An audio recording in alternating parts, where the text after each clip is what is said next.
Növbəti qapımız çuğundan olan Rus istehsalı qapı. Özünün termometri var. Oda davamlı şüşə ilə təchiz olunub.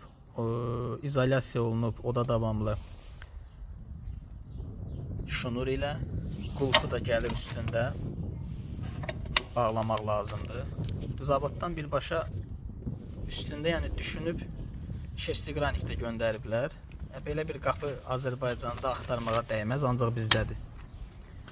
Tam sertifikatlı, tam keyfiyyətli, təmiz çuğun.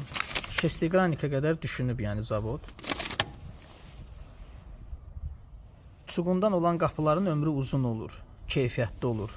Dəmirdən yerli sexlərdə tökmə qapılar olur. Onlar illər keçdikcə 1 il, 2 il sonra deformasiya olunur. Pılınızı çölə atmayın. Alırsınızsa təmiz çuğundan qapı alın. Ölçüləri də 44-ün 33-ədir. İç ölçüləri 38-in 30-adır.